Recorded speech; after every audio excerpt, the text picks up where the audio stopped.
Good afternoon. I hope you have all enjoyed our travels through the wizarding world, which we have now sadly put to rest and we must return to reality. So, to that end, it's been quite a while since for our chapter book readings I've done a little bit of nonfiction, so I'm going to treat you all with some very special nonfiction today. Today I'm going to read a book called Malala's Magic Pencil by Malala Yousafzai.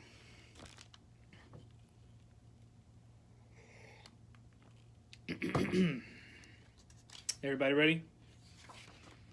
Everybody got their tea and their cocoa and their coffee and all right.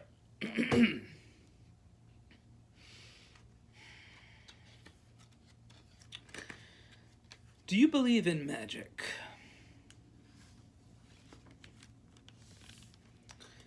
When I was younger, I used to watch a TV show about a boy who had a magic pencil. If he was hungry, he drew a bowl of curry and it appeared. If he and his friends were in danger, he drew a police officer. The little boy was a hero, always protecting people who needed help. I wanted a magic pencil too. If I had a magic pencil, I would use it to put a lock on my door so my brothers couldn't bother me.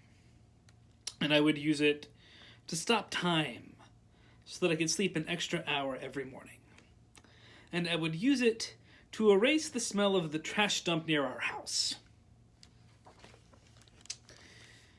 And I would use it to make other people happy. I would draw the most beautiful dresses in the world for my mother. And I would draw the best buildings in the valley for my father so that he could open many schools where children could study for free. And I would draw a proper ball so my brothers and I no longer had to play with an old sock stuffed with rubbish. Every night before I went to bed, I wished for a magic pencil of my own. And every morning I would wake up and check my cupboard, but the magic pencil was never there. One day, I was throwing away potato peels and eggshells at the dump. I was wrinkling my nose, swatting away flies, and making sure I didn't step on anything dirty in my nice shoes when I saw a girl about my age sorting trash into piles. Nearby, boys were fishing for metal scraps using magnets on strings. When my father returned home from work, I told him what I'd seen. It made him sad.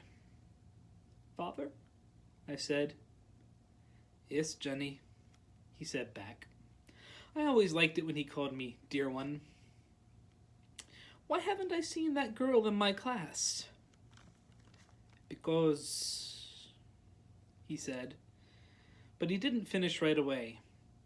"Because, Johnny, in our country, not everyone sends their daughters to school, and some children must work to support their family.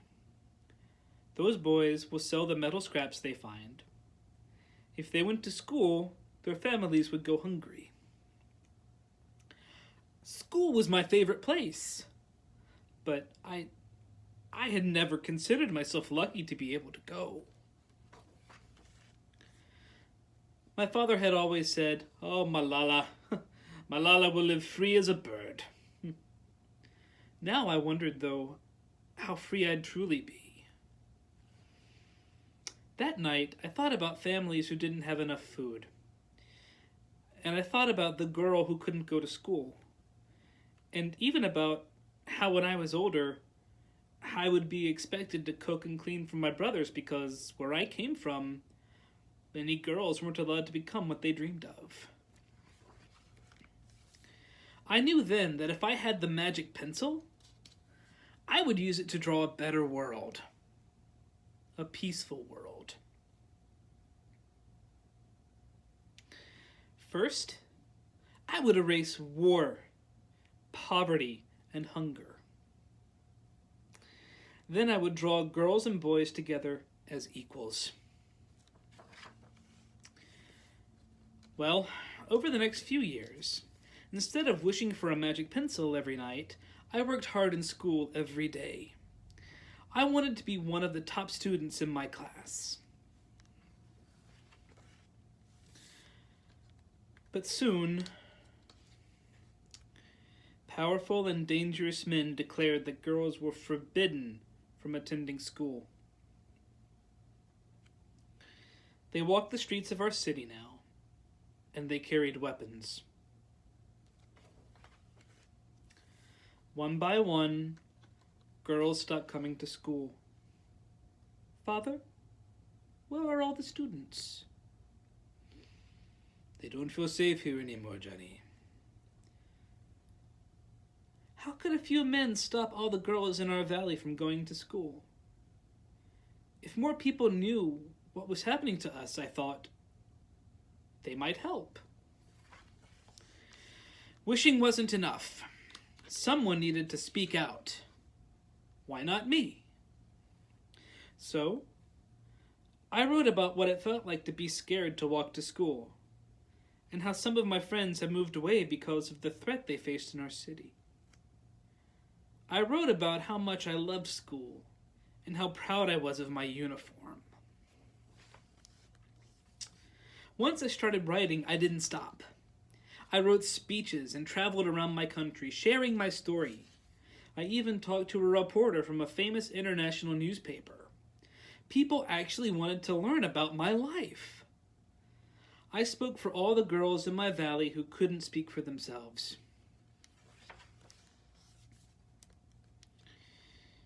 My voice became so powerful that the dangerous men tried to silence me.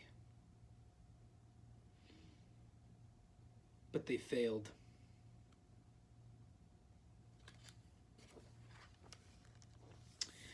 And now my voice is louder than ever. Louder because people have joined me, and together we make a chorus, standing up for what we believe. We raise our voices for those in need, help people in danger, even if they are an ocean away. Think of the world as a family. Do you believe in magic? I still do. I wrote alone in my room, but people all over the world were reading my story. Millions now know it and help me spread my message of hope. I had at last found the magic I was looking for, in my words and in my work. I am Malala. I've always wished I could make the world a more peaceful place. And every day, I work to make my wish come true. One child, one teacher, one book, and one pen can change the world.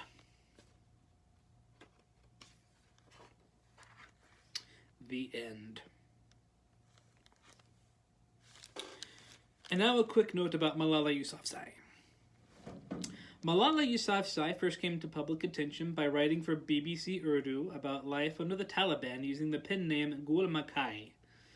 The Taliban had forbidden girls in her region from going to school. Soon, she began to speak publicly about girls' education in her community. In October 2012, Malala was targeted by the Taliban and shot as she was returning home from school. She miraculously survived.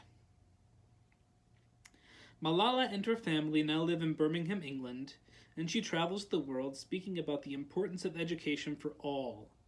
In 2013, she started Malala Fund, which has since opened schools for girls in Pakistan, as well as in Lebanon and Jordan for Syrian refugees. Of the over 130 million girls who are out of school, many are refugees.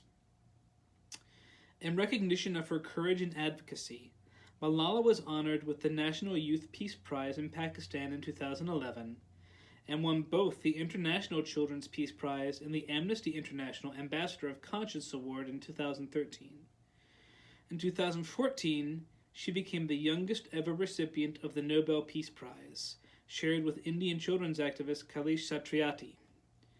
In 2017, Malala became the youngest ever UN Messenger of Peace, with a special focus on girls' education.